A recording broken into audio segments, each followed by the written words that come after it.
ইব্রাহিম আলাইহিস সালামের ছেলে ইসমাইলের নামও শুনেছেন, কুরবানির ঘটনাটা জানেন, কিন্তু যেটা আপনি শুনেননি, যেটা আপনি জানেন না, সেটা জানানোর জন্যই আমরা এসেছি। ইব্রাহিম আলাইহিস সালামের ছেলে ইসমাইল জন্ম নিয়েছে মা হাজেরার ঘরে। হাজেরা কিন্তু ইব্রাহিমের প্রথম স্ত্রী নন। ইব্রাহিমের প্রথম স্ত্রী ছিলেন বিবি সারা। হাজেরা দাসী ছিল, তারপর স্ত্রীর মর্যাদা পেয়েছে, তারপর ইসমাইলকে গর্ভে ধারণ করেছে। সারা এবং হাজেরার সম্পর্কটা হচ্ছে সতীনের সম্পর্ক। নারীরা সব বরদাস্ত করতে পারে, কিন্তু সতীন বরদাস্ত করতে পারে না। তো সারা হাজেরাকে কতটা গ্রহণ করেছে, কতটা বরদাস্ত করেছে, কতটা ভালোবেসেছে, সেটা জানলে আপনি অনেক কিছু জানবেন। সারারও কোনো সন্তান হচ্ছে না, ইব্রাহিমের কোনো সন্তান। শেষ পর্যন্ত হাজেরাকে বিয়ে করলো। ইব্রাহিম একটা সন্তানের স্বপ্ন দেখলেন, সারা সন্তুষ্ট চিত্তে মেনে নিলেন। এই মর্মে একটি হাদিস আছে, মজার কথা আছে হাদিসটিতে। হাদিসটি এইরকম: আপনি যদি বারবার আল্লাহর কাছে ফরিয়াদ করেন কোনো বিষয়ে, যে আল্লাহ আমি এটা চাই, এটা আমাকে দাও, কিন্তু আল্লাহ দেয় না, এরকম হয় না? আপনি চাচ্ছেন কিন্তু আল্লাহ দিচ্ছেন, এরকম হয় না? হয়। তার পিছনে অনেকগুলো কারণ থাকতে পারে। তার মধ্যে একটা কারণের কথা বলছি আজকে, সেটা এই: আপনার ভাগ্যে নাই। আপনি যতই চান পাবেন না। কেন পাবেন না? আপনার ভাগ্যে নাই। তাকদীর, ভাগ্য, এটাকে বিশ্বাস করতে হয়। তো যার ভাগ্যে নাই সেও পায়। একটা সুন্দর পদ্ধতি আছে পাওয়ার। আল্লাহ রাসূল সাল্লাল্লাহু আলাইহি ওয়াসাল্লাম বলেছেন, তুমি বারবার চেয়ে হতাশ হচ্ছ, পাচ্ছ না যখন দেখছো, তখন তুমি নিজের জন্য যা চাও অন্যের জন্য তা চাও, তাহলে তুমি পেয়ে যাবে। কেন? ফেরেশতারা তখন আল্লাহর কাছে দোয়া করবে, আল্লাহ সে নিজের জন্য চাইতে চাইতে শেষ পর্যন্ত সে নিজের জন্য চাওয়া ছেড়ে দিয়ে অন্যের জন্য চাচ্ছে, তুমি অন্যের ভাগ্যে যা দিবে তাকেও তা দিয়ে দাও। আল্লাহ সুবহানাহু ওয়া তাআলা ফেরেশতাদের কথা মেনে নিয়ে, এই দোয়া মেনে নিয়ে আল্লাহ তার ভাগ্যকে বদল করে দেন। এটা একেবারে প্রমাণিত সত্য কথা। সারা হাজেরাকে গ্রহণ করেছে সতীন হিসাবে একটা সন্তানের আশায়। আমার আর ইব্রাহিমের কোনো সন্তান হচ্ছে না, আমরা সন্তান ছাড়া পৃথিবীতে বসবাস করছি, অনেক কষ্ট হচ্ছে, হোক না সতীনের ঘরে, অসুবিধা কি? একটা সন্তান হোক, এটা সে চাচ্ছে। আল্লাহ সুবহানাহু ওয়া তাআলা বলছেন, فَلَمَّا رَأَى أَيْدِيَهُمْ لَا تَصِلُ إِلَيْهِ نَكِرَهُمْ وَأَوْجَسَ مِنْهُمْ خِيفَةً। এখানে একটা মজার ঘটনা আছে। আমি লম্বা আলোচনা করতে পারবো না, যার কারণে ঘটনার শুরু থেকে শেষ পর্যন্ত বলতে পারবো না। যেটুকু প্রয়োজন সেটুকু বলছি। অনেক অনেক দিন আগে ইব্রাহিম আলাইহিস সালামের ঘরে কয়েকজন যুবকের বেশ ধারণ করে, রূপ ধারণ করে ফেরেশতা এসেছে। ফালাম্মা রাআ আইদিয়াহুম, এর আগে অনেক ঘটনা আছে, আগের আয়াতগুলো পড়লেই আপনি পেয়ে যাবেন। ইব্রাহিম আলাইহিস সালাম এই মেহমানদেরকে দেখে একটা বাছুর জবাই করলেন। বাছুরের গোশতটা খুব সুস্বাদু হয়। এই গোশত ভুনা করলেন, রুটি তৈরি করলেন মেহমানদারি করার জন্য। তো তিনি মেহমানদের সামনে এগুলো উপস্থাপন করছেন, কিন্তু মেহমানরা এগুলো নিচ্ছে না। এটাই আল্লাহ বলছেন, ফালাম্মা রাআ আইদিয়াহুম লা তাসিলু ইলাইহি। যখন ইব্রাহিম দেখলেন মেহমানরা গোশত এবং রুটিতে হাত দিচ্ছে না, ওরা নিচ্ছে না, তখন তিনি ভয় পেয়ে গেলেন। কেন? সে সময় তাদের একটা কালচার ছিল এই, কেউ যদি কারো ক্ষতি করত তাহলে ও নিমক হারামি করত। মানে আপনার ক্ষতি যদি কেউ করতে চায় তাহলে আপনার ঘরে নুন পানি খাবার গ্রহণ করবে না। তো যখন ওরা খাবার নিচ্ছে না, গ্রহণ করছে না, তখন ইব্রাহিম ভয় পাচ্ছে যে না জানি কোনো অঘটন ঘটবে। وأوجس منهم خيفة, তিনি ভয় পেতে শুরু করলেন। قالوا لا تخف إنا أرسلنا إلى قوم لوط, তখন তারা বলল আপনি ভয় পাবেন না, আমরা আল্লাহর পক্ষ থেকে ফেরেশতা, আল্লাহর পক্ষ থেকে প্রেরিত ফেরেশতা, আমরা এসেছি লূত আলাইহিস সালামের কাছে। লম্বা ঘটনা। ইব্রাহিমের ভ্রাতুষ্পুত্র ভাইয়ের ছেলে ছিল লূত। লূত জাতিকে আল্লাহ ধ্বংস করে দিয়েছে। এই লূত জাতিকে ধ্বংস করার জন্য এই ফেরেশতাগুলো এসেছে। ফেরেশতারা এসে লূত জাতিকে ধ্বংস করার আগেই চিন্তা করেছে ইব্রাহিমের সঙ্গে দেখা করে যায়, তাই তারা ইব্রাহিমকে সালাম দিয়ে ইব্রাহিমের ঘরে এসেছে। এবার ইব্রাহিমের ভয় কাটল। তারপরের কথাটা খুব মজার, মনোযোগ দিয়ে শুনুন। আল্লাহ বলছেন ওয়ামরাআতুহু কাইমাতুন ফাদাহিকাত, তাদের পেছনে ইব্রাহিম আলাইহিস সালামের স্ত্রী দাঁড়িয়ে দাঁড়িয়ে তাদের কথোপকথন শুনছিল, তাদের এই ঘটনাগুলো দেখছিল।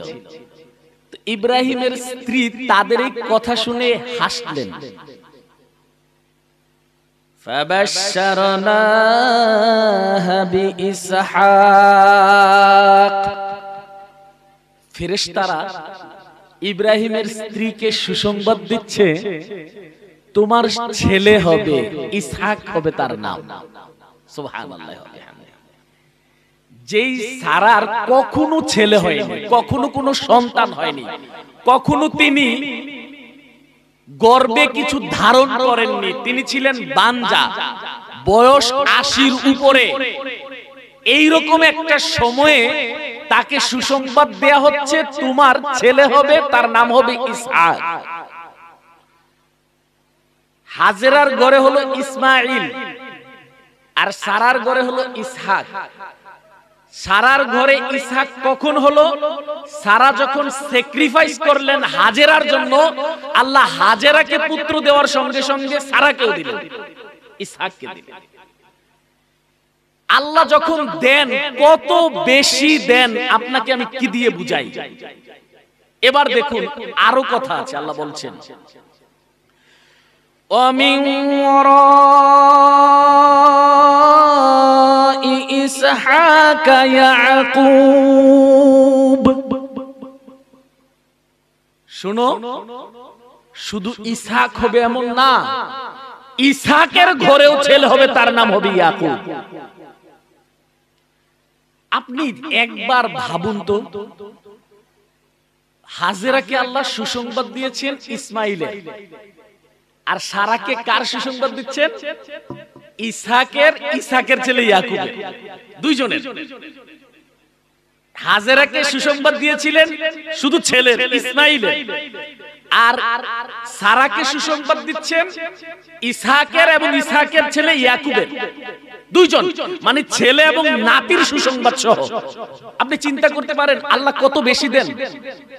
এখনো ইসহাকের জন্মও হয়নি, ইসহাকের জন্ম হয়নি, এখনো গর্ভে ধারণ করেনি ইসহাককে, কিন্তু সেই ইসহাকের ছেলের সুসংবাদ আল্লাহ দিয়ে দিচ্ছেন। একটু স্যাক্রিফাইসের কারণে আল্লাহ কত বেশি দেন আপনাকে আমি বুঝাতে পারছি। শুধু এটুকুতেই শেষ নয়, মজার বিষয় কি জানেন? এই ইয়াকুবের এক নাম ইসরাঈল, তার জাতির নাম বনি ইসরাঈল। ইসরাইল শব্দটা ইসরাইলেরই বিকৃত রূপ, অন্য ভাষায় এসেছে। ইহুদি জাতি ইসরাইল প্রতিষ্ঠিত হয়েছে এই ইয়াকুব থেকে। এই জাতিটার মধ্যে আল্লাহ সুবহানাহু তাআলা ইয়াকুবের পর যত নবী পাঠিয়েছেন সব ইয়াকুবের গোষ্ঠীর মধ্যে, ইয়াকুবের উত্তরসূরিদের মধ্যে, ইয়াকুবের সিলসিলাতে। বনি ইসরাইল হাজার হাজার নবীকে হত্যা করেছে, সব নবীর জন্ম হয়েছিল এই ইয়াকুবের চেইনটাতে, ইয়াকুবের উত্তরসূরিদের মধ্যে। আল্লাহ হাজেরাকে ইসমাইল দিয়ে সান্ত্বনা দিলেন, সারাকে দিলেন ইসহাক, দিলেন ইয়াকুব, দিলেন লক্ষ লক্ষ নবী। শুধু কি তাই, আল্লাহ সুবহানাহু তাআলা কতটা দয়া, কতটা তিনি দিতে পারেন। আবার ইসমাইলকে পেয়ে হাজেরা যে অসন্তুষ্ট তা না, ইসমাইলের পর দীর্ঘ ব্যবধান, হাজার বছরের ব্যবধান পেরিয়ে আল্লাহ সুবহানাহু তাআলা পৃথিবীর মহা মানুষ হযরত মুহাম্মদ সাল্লাল্লাহু আলাইহি সাল্লামকে পাঠালেন আবার ইসমাইলের জন্য। সুবহানাল্লাহ। দেখুন হাজেরার জন্য সারা কতটুকু স্যাক্রিফাইস করেছিল, কতটা বিসর্জন দিয়েছিল, কতটা ত্যাগ করেছিল, আর আল্লাহ কত বেশি পুষিয়ে দিয়েছেন, কত বেশি আপনি চিন্তাই করতে পারেন। জাকারিয়া মারিয়ামের ঘরে গিয়ে দেখছে মৌসুম নাই এইরকম ফল।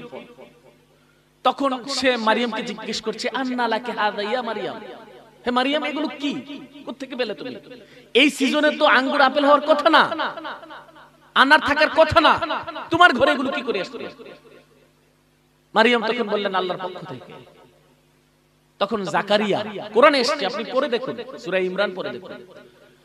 জাকারিয়া তখন মুসাল্লায় দাঁড়িয়ে আল্লাহর কাছে দোয়া শুরু করলেন, আল্লাহ তুমি যদি মারিয়ামকে অমৌসুমে ফল খাওয়াতে পারো, তা আমি বৃদ্ধ হয়েছে, কি হয়েছে, আমাকে কি ছেলে দেওয়া যায় না? আমাকে একটু ছেলে দাও। আল্লাহ কত নগদ, কত তাড়াতাড়ি, কত দ্রুত দোয়া কবুল করেন, আপনি চিন্তা করেন। আল্লাহ বলছেন জাকারিয়া যখন মানে মিহরাবে সালাতে দাঁড়িয়ে আছে, ও দোয়া করছে, আর আল্লাহ ফেরেশতা পাঠিয়ে দিয়ে বলছেন, জাকারিয়া তোমার ছেলে হবে, তার নাম হবে ইসহাক। তার নাম কি হবে? না, জাকারিয়ার ছেলের নাম হবে ইয়াহইয়া। ইসহাক তো হাজেরার ছেলে, ইয়ার সারার ছেলে। জাকারিয়ার ছেলের নাম হবে ইয়াহইয়া। আল্লাহ নামকরণ করে দিলেন। একটা বাচ্চার নাম হয় সাধারণত ভূমিষ্ঠ হওয়ার পর। আমাদের সমাজে তো সুন্নাহ অনুযায়ী সপ্তম দিনে। যেই ছেলেটা এখনো গর্ভে যায়নি তার নামকরণ পর্যন্ত আল্লাহ করে দিয়েছেন। আল্লাহ কত তাড়াতাড়ি, কত অ্যাডভান্স দেন জানেন? নাম রেখে দিলেন ইয়াহইয়া। নাম রেখে দিয়েও আল্লাহ শেষ করলেন না। আল্লাহ আরো বলে দিলেন, তার জীবন বৃত্তান্ত বলে দিলেন যে ইয়াহইয়া নবী হবে, ইয়াহইয়া বিয়ে করবে না। ইয়াহইয়ার টোটাল লাইফ হিস্টোরিটা আল্লাহ জাকারিয়াকে তখনই জানিয়ে দিয়েছেন যখন জাকারিয়া দোয়া করছে। সুবহানাল্লাহ। আল্লাহ কত তাড়াতাড়ি আপনাকে দিতে পারে আপনি চিন্তাই করতে পারবেন না, কত তাড়াতাড়ি আপনাকে দিতে পারে আপনি চিন্তাই করতে পারবেন না। কিন্তু দুর্ভাগ্য আমাদের, আমরা যুগ যুগ ধরে আল্লাহর কাছে চাই, আল্লাহ দেয় না। তাহলে কেন দেয় না একটু জানা দরকার আছে না? আমি আসলে ওদিকে আলোচনা করলে আমি আমার বিষয়ে আসতে পারবো না, সময় শেষ হয়ে যাবে। সংক্ষেপে বলছি, আপনি যদি আল্লাহর কাছে কিছু চান তাহলে চাওয়ার জন্য করণীয় কি? প্রথম কথা হচ্ছে আল্লাহ আপনার কাছে যা চায় তা দেন। আল্লাহ আপনার কাছে চাইবে, আপনি দিবেন না, তাহলে আল্লাহর কাছে আপনি চাইলে আল্লাহ দিবে কেন? সহজ কথা। আল্লাহ বলছেন ইজা সাআলাকা ইবাদি আন্নি ফাইন্নী করিব উজিবু দাওয়াতাদ দাঈ ইযা দাআন ফালিয়াস্তাজিবু লি ওয়া লিয়ুমিনু বি লাআল্লাহুম ইয়ারশুদুন। সূরা বাকারার মধ্যে আল্লাহ বলছেন যে যদি তোমাকে প্রশ্ন করে, রাসূলকে লক্ষ্য করে বলছেন, যদি তোমাকে প্রশ্ন করে যে আল্লাহ কোথায়, তুমি বলো আমি খুব কাছে। আল্লাহ কেন এত কাছে? কারণ আল্লাহর কাজ হচ্ছে উজিবু দাওয়াতাদ দাঈ ইযা দাআন। মানুষ যখনই আল্লাহকে ডাকবে তখনই আল্লাহ সাড়া দিবেন, এর জন্য আল্লাহ কাছে। আপনি এখন বিপদে পড়েছেন, এখনই আপনার সাহায্য প্রয়োজন, তা আল্লাহ যদি দূরে থাকে আপনার সাহায্যটা করবে কে? এজন্য আল্লাহ কাছে ফালিয়াস্তাজিবু লি, আমি খুব দ্রুত সাড়া দিই। তো কখন সাড়া দিবে? ফালিয়াস্তাজিবু লি ওয়া লিউমিনু বি লাআল্লাহুম ইয়ারশুদুন। শর্ত দুটো, এক, আমার ডাকে তুমি সাড়া দিবে, দুই, আমার উপর তুমি আস্থা বিশ্বাস রাখবে। এই দুটো তোমার ঠিক আছে, লাআল্লাহুম ইয়ারশুদুন, তোমারটাকে আমি সাড়া দেব। আশা করা যায় তুমি সঠিক পথ দেখতে পাবে। আজকে মসজিদে হাইয়া আলাস সালাহ বলছে, আপনি এদিকে মুখ ফিরে ওদিকে চলে যাচ্ছেন। তা আপনি যদি কিয়ামত পর্যন্ত আল্লাহকে বলেন আল্লাহ আমাকে এটা দাও, আল্লাহ কেন দিবে? আপনি তো আল্লাহকে দেন না। তা আপনাদেরকে একটা সহজে একটা কৌশল শিখিয়ে আমি আমার সামনে চলে যাচ্ছি। আপনারা কি চান যে আল্লাহর কাছে আপনি যা চান তা পাবেন? এইটুকু গ্যারান্টি কি আপনি চান? যদি চান তাহলে কিছু কৌশল আছে, কিছু হিকমা আছে, কিছু ইলম আছে, আল্লাহর নবী আমাদেরকে জানিয়ে দিয়েছেন, তোমরা এইভাবে করো তাহলে পাবে। যেমন দোয়া কবুলের জন্য কিছু জায়গা আছে, কিছু সময় আছে, দোয়া কবুলের জন্য কিছু নিয়ম নীতি আছে। আপনি দোয়া করবেন আর কাজ করবেন না, কবুল হবে না। আপনি চিন্তা করবেন আল্লাহ আমাকে একটা ছেলে দাও, কিন্তু আপনি থাকবেন চিরকুমার, বিয়ে করবেন না, তো ছেলেটা হবে কোথা থেকে? এটা তো আপনাকে বুঝতে হবে। আপনি দোয়া করছেন আল্লাহ আমাকে সন্তান দাও, কিন্তু আপনি বিয়ে করবেন না, আপনি নিয়ত করেছেন আমি চিরকুমার, তাহলে তো হবে না। তো দোয়ার জন্য শর্ত কি? প্রথম শর্ত হচ্ছে মানবীয় চেষ্টার সবটুকু সম্পন্ন করতে হবে আপনাকে। তারপর ঐশী সাহায্যের প্রয়োজন হবে, সেটা পেয়ে যাবেন। নবীজি সাল্লাল্লাহু আলাইহি ওয়াসাল্লাম মুস্তাজাবুদ দাওয়া, তিনি দোয়া করলে আল্লাহ কবুল করতেন। তো নবীজি যদি ঘরে বসে থেকে দোয়া করতেন আল্লাহ বদরের যুদ্ধে আমি সাহাবীদেরকে পাঠিয়েছি তাদেরকে বিজয় দিয়ে দাও, আল্লাহ দিয়ে দিতেন নাকি? নবীজি বদরের যুদ্ধে গেলেন কেন? নবীজি এটা দেখালেন জাতিকে যে আমি নবী হয়েছি তো কি হয়েছে, আমার যেটুকু করণীয় সেটুকু আমাকে করতেই হবে। যুদ্ধের জন্য মাঠে যেতে হবে, শত্রুর মুখোমুখি দাঁড়াতে হবে, অস্ত্রের ঝনঝনানির শব্দ শুনতে হবে, অস্ত্র নিয়ে এগিয়ে যেতে হবে, তারপর আল্লাহর সাহায্যের প্রয়োজন হবে। আর আপনি যুদ্ধে যাবেন না, ঘরে কম্বলের নিচে শুয়ে শুয়ে বিজয়ের দোয়া করবেন, বিজয়টা তো কম্বলের নিচে আসবে না। এজন্য দোয়া কবুলের জন্য প্রথম যে কাজটা সেটা হচ্ছে আপনার সাধ্য অনুযায়ী সবটুকু আপনাকে করতে হবে, তারপর আল্লাহর কাছে চাইবেন সাহায্য, আল্লাহ সাহায্য করবেন। সহজ টেকনিক বলবো যে আল্লাহ রাসূল সাল্লাল্লাহু আলাইহি ওয়াসাল্লাম একটা হাদিস বলেছেন, এটা বলে আমি এই বিষয়টা ছেড়ে দিচ্ছি। সহিহ বুখারীর 1086 নম্বর হাদিস, উবাদা ইবনে সামিত রাদিয়াল্লাহু তাআলা আনহু থেকে বলেন, তিনি বলেন রাসূল সাল্লাল্লাহু আলাইহি ওয়াসাল্লাম বলেছেন, রাত্রে আপনার ঘুম ভেঙে যায়। অনেক মানুষ আছে না, রাত্রে হঠাৎ ঘুম ভেঙে যায়, রাতের একটাই হতে পারে, দুটোই হতে পারে, তিনটাই হতে পারে। আমরা ঘুম ভেঙে গেলে ভয় পাই, ভূত ধরবে আমাদের, মানে আমরা শত্রুর মুখোমুখি হবো, আমরা ভয় পাই। ভয়ের কিছু নেই। আল্লাহ আপনাকে ভালোবাসেন বললে আল্লাহ আপনাকে জাগিয়ে দিয়েছেন। সবাই ঘুমিয়ে আছে, আপনি জেগে গেছেন, মানে আল্লাহ আপনাকে অনেক ভালোবাসে, আল্লাহ চায় আপনি তখন জীবিত থাকেন। আপনি খুশি হন, খুশি হয়ে ঘুম থেকে উঠে দোয়াটা পড়ুন, আলহামদুলিল্লাহিল্লাযী আহইয়ানা বা'দা মা আমাতানা ওয়া ইলাইহিন নুশুর। দোয়া জানেন তো? না পড়তে না পড়তে ভুলে গেছেন নাকি? এরকম হয়ে গেছে। আপনার দোয়াটাই আপনার সম্বল। পৃথিবীতে আল্লাহ আপনাকে যত নেয়ামত দিয়েছে, যত নেয়ামত, মহাবিশ্বের সকল নেয়ামত একদিকে, আর দোয়ার নেয়ামতটা ভিন্ন দিকে। মহাবিশ্বের সব নেয়ামত ধ্বংস হয়ে যাবে, কিন্তু আপনার দোয়া কখনো ধ্বংস হবে না। আপনি পেয়ে যাবেন, ফলাফল পেয়ে যাবেন, ইহকালে হোক পরকালে হোক, কোনো না কোনো জায়গায় অবশ্যই তার ফলাফল পেয়ে যাবেন। দোয়া ধ্বংস হবে না। এটা হচ্ছে পৃথিবীর সব নেয়ামতের চেয়ে শ্রেষ্ঠ নেয়ামত। এই দোয়াগুলো ছাড়বেন না। ঘুম থেকে উঠে দোয়াটা পড়ে নেবেন। তারপর নবীজি বলছেন, ওই যে সহিহ বুখারীর হাদিসটা বলছিলাম 1086 নম্বরে, নবীজি বলছেন তারপর তুমি বলো লা ইলাহা ইল্লাল্লাহু ওয়াহদাহু লা শারীকা লাহু লাহুল মুলকু ওয়া লাহুল হামদ ওয়া হুয়া আলা কুল্লি শাইইন কাদির। এই কথা বলা শেষ, এবার তুমি বলো সুবহানাল্লাহ, আলহামদুলিল্লাহ, আল্লাহু আকবার, লা ইলাহা ইল্লাল্লাহ লা হাওলা ওয়ালা কুওয়াতা ইল্লা বিল্লাহিল আলিয়্যুল আযীম। এরপর নবীজি বলছেন, এটুকু বলার পর তুমি যা চাইবে আল্লাহ তাই দিবেন। এটুকু বলার পর তুমি যা চাইবে আল্লাহ তাই দিবেন।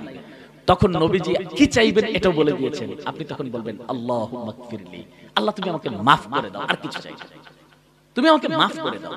আল্লাহ যদি আপনাকে maaf করে দেয়, আপনার কোনো ক্ষতি নাই, আপনার লাভ আর লাভ, আপনার সফলতা আর সফলতা, আপনার দুনিয়া ধ্বংস হয়ে যাক অসুবিধা হবে না, আল্লাহ আপনাকে maaf করে দিয়েছে, আপনি সফল। যাই হোক, দোয়া আমার বিষয় না, আমি দোয়া নিয়ে আলোচনা করব না। বলছিলাম আল্লাহ কত বেশি দিতে পারেন। সারাকে আল্লাহ ইসহাক দিয়েছেন, ইয়াকুব দিয়েছেন। আর যে ফেরেশতারা এসেছিল ইব্রাহিমের কাছে লুতের জাতিকে ধ্বংস করতে, এই ঘটনাটা কিছুটা ইঙ্গিত দেওয়ার জন্য আমি আরো কয়েকটি আয়াত পেরিয়ে 81 নম্বর আয়াতটি পাঠ করেছি। আল্লাহ বলছেন, قالوا يا لوط إن رسل ربك لن يصلوا إليك فأسر بأهلك بقطع من الليل। এই ঘটনাটার সূচনাটা একটু না বললে আপনি বুঝবেন না। ঘটনাটা হলো এই, লুতের জাতি পৃথিবীতে এমন একটা অপকর্মের সূচনা করলো, যেই অপকর্মের বুদ্ধি শয়তানের মাথায় আসে, যেই অপকর্মটা পশুরাও করে না, মানুষরা সেই অপকর্ম করে কিছুটা উম্মাদের মতো সুখ খুঁজে পেয়েছে। সেটা কি ইঙ্গিত দিলে বুঝবেন যুবক যারা আছেন, সেটা হচ্ছে পুরুষে পুরুষে যৌন ক্ষুধা নিবারণ, নারী নারীতে যৌন ক্ষুধা নিবারণ। এই দুইটা জাতিকে আল্লাহ সৃষ্টি করেছেন, নারী পুরুষকে নিয়ে দাম্পত্য জীবনে সুখী হবে, পুরুষ নারীকে নিয়ে সুখী হবে। কিন্তু পশু পাখিরাও এর ওভারটেক করে না। কিছু কিছু মানুষ নারী হয়ে নারীর সঙ্গে যৌন সম্পর্ক স্থাপন করতে চায়, পুরুষ হয়ে পুরুষের সঙ্গে যৌন সম্পর্ক স্থাপন করতে চায়। এটাকে সমকামিতা বলে। এটার উৎপত্তি হয়েছে লুতের আমলে, লুতের জাতির কিছু উম্মাদ পাগলের মাধ্যমে। এই কাজটা আল্লাহ এত অপছন্দ করলেন, এই পাপটাকে আল্লাহ এতটা কঠিন ভাবে নিলেন যে এই জাতিটাকে পৃথিবীতে আল্লাহ রাখবেন না সিদ্ধান্ত। একটা জাতিকে ধ্বংস করে দেওয়ার জন্য 5টা অপরাধ আল্লাহ বরদাস্ত করেন নাই। 5টা অপরাধ হলেই জাতিকে আল্লাহ ধ্বংস করেন। সহিহ তারগিবের 2386 নম্বরের হাদিস, বাইহাকি শুআবুল ঈমানেও হাদিসটা এনেছেন। রাসূল সাল্লাল্লাহু আলাইহি সাল্লাম বলছেন, ইজাস্তাহাল্লা উম্মতি খামসান ফাআলাইহিমুদ দামারু। আমার উম্মত যদি 5টা অপরাধের মধ্যে নিমজ্জিত হয়, তাহলে তাদের উপর আল্লাহর গজব চলে আসবে। তার একটা হচ্ছে ইজা যাহারা ফীহিমুত তালাউন, যখন পরস্পর পরস্পরকে দোষারোপ করবে, দোষকেও স্বীকার করবে না, অপরাধকেও স্বীকার করবে না। এই স্বভাবটা আমাদের মধ্যে আছে না? দোষ অন্যের ঘাড়ে চাপিয়ে দেওয়ার স্বভাব, নিজে দোষ করে অন্যের ঘাড়ে চাপিয়ে দেওয়া। ইসলামের একটা মজার কথা বলি, আসলে অনেক কথা বলতে ইচ্ছা করে, সময় সংক্ষেপ বলতে পারছি না, তবুও মজার কথা। আপনি এই কথা হয়তো শুনবেন না, এই কথা মানুষ বলে না, কারণ আপনি তো গান শুনতে চান, মানুষ এসে নাচতে চায়। আপনাকে আমি কিছু কথা বলছি, আপনি মনোযোগ দিয়ে শুনুন। ইসলামের একটা বিধান দেখুন, সালাতে জামাতে আপনি নামাজ পড়ছেন, একজন মানুষের উজু ছুটে গেছে, এরকম হয় না? তো ওর উজু ছুটে গেছে, ও বের হয়ে এসে উজু করবে, এই তো যথেষ্ট, তাই না? কিন্তু না, ইসলাম বিধানটা কিভাবে দিয়েছে? সে বা হাতে তার নাক ধরে বেরিয়ে যাবে। কেন?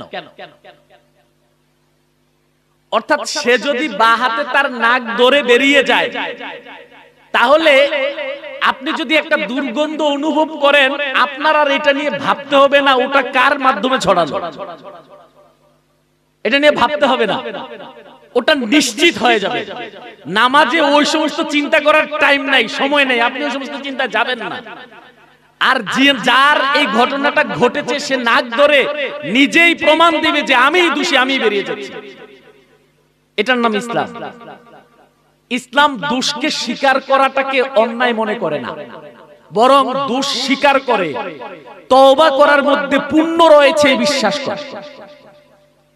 কিন্তু আজ আমরা করি কি, দোষ স্বীকার করতে চাই না, ইবলিসের মতো একজনের দোষ আরেকজনের ঘাড়ে চাপাতে চাই।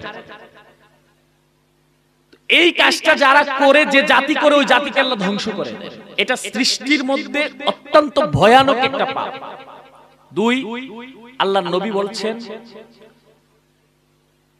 ওয়াইদা শুরবুল খুমুরি, জাতি যখন মদ পান করে, মদ এত খারাপ জিনিস, ওটা খাওয়ার পর মাথা ঠিক থাকে না, মাকে চিনা যায় না, স্ত্রীকে চিনা যায় না, কি আশ্চর্য, নিজেকেও চিনা যায় না, পাগল। এটা মানুষ টাকা খরচ করে খায় আর করে, এটা কি বরদাস্ত করার মতো? আপনাকে আল্লাহ পৃথিবীতে যা দিয়েছেন তার মধ্যে সবচেয়ে দামি যেটা, সেটার নাম বিবেক। আর মদের প্রথম এবং প্রধান এবং অন্যতম কাজ হচ্ছে বিবেককে লেস করে দেওয়া, বিবেককে স্তিমিত করে দেওয়া, বিবেককে বসিয়ে দেয়া, ঘুম পাড়িয়ে দেয়া। আপনি টাকা খরচ করে এই কাজ করছেন, আল্লাহ এটা বরদাস্ত করবে? এটা আল্লাহ বরদাস্ত করবে না। আপনার সন্তান যদি আপনার ছোটখাটো কোনো জিনিস নষ্ট করে, আপনি তাকে হয়তো ধমক দিয়ে মেনে নেবেন, কিন্তু আপনার সারা জীবনের সাধনার জিনিসটা যদি ধ্বংস করে দেয়, আপনি তাকে বরদাস্ত করবেন না। আল্লাহ আপনাকে সৃষ্টির শ্রেষ্ঠ বানিয়েছেন এই বিবেক দিয়ে। আর না হয় আপনার ওইরকম কোনো ক্যাপাসিটি নেই যে আপনি পশুর সঙ্গেও টিকবেন। আপনি মশার ভয়েও মশারের নিচে থাকেন। আপনি বুঝেন আপনি কত অসহায়? ছোট্ট একটা মশা চোখেও দেখা যায় না, তার ভয়ে আপনি মশারির ভেতরে ঘুমান। আপনি কত অসহায় আপনি বুঝেন? একটা ছাগলের পিছনে আপনাকে দৌড়াতে হয়, ছাগলকে থামাতে পারেন না বিবেক কাজ না করলে। আপনি কত অসহায় জানেন? সিংহ, বাঘ, ভাল্লুক এগুলোর সামনে দাঁড়াতে পারবেন না। আপনাকে আল্লাহ সৃষ্টির শ্রেষ্ঠ বানিয়েছেন বিবেকটা দিয়ে, আর আপনি মদ খেয়ে এটাকে ঘুম পাড়িয়ে রাখবেন, আল্লাহ আপনাকে ছেড়ে দিবে? প্রশ্নই আসে না। এই জাতিকে আল্লাহ ধ্বংস করে দিবে।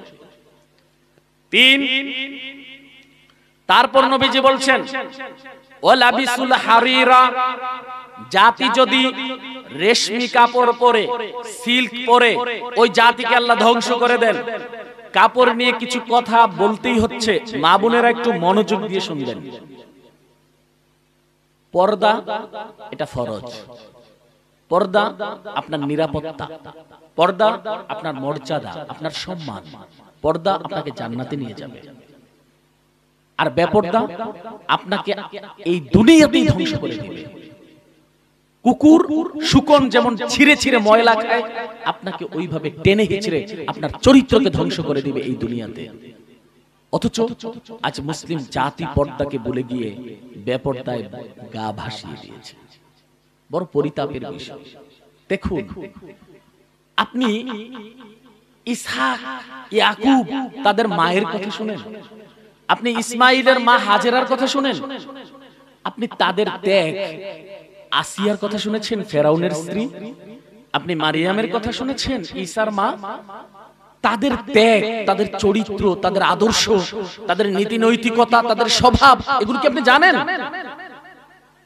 আপনি ইবলিসের ধোঁকায় পড়ে আছেন, আপনি ভুলে গেছেন। ইবলিস কখনো আপনার উপকার করবে না, আল্লাহর কসম না। আরে ভাই, নিজের মা নিজের উপকারে আসে না বিপদে, নিজের স্ত্রী নিজের উপকারে আসে না বিপদে, আর ইবলিস করবে আপনার উপকার। আপনি পাগল, মদ খেয়ে আছেন তাই আপনি এটা ভাবছেন। আমরা যারা বুঝি তারা কখনো এটা ভাবি না। আরে পৃথিবীতে আপনার উপকার শুধু আল্লাহ করবে, শুধু ইসলাম করবে, আর কেউ করবে না, চিরন্তন। আল্লাহ বলছেন ইয়াউমা ইয়াফিরুল মারউ মিন আখিহি ওয়া উম্মিহি ওয়া আবিহি ওয়া সাহিবাতিহি ওয়া বানিহি। সেই দিন ভাই ভাই থেকে পালিয়ে বেড়াবে, বাবা সন্তানের পরিচয় দিবে না, মা ছেলেকে চিনবে না, বন্ধু বান্ধব কেউ কাছে দাঁড়াবে না। প্রত্যেকটা মানুষ নিজেকে নিয়ে ব্যস্ত থাকবে। আপনার উপকার যদি কেউ করে সেটা আল্লাহ, সেটা করবে ইসলাম। আর আপনি শয়তানের কাছ থেকে উপকার চান, আপনার মতো বোকা আর কে আছে?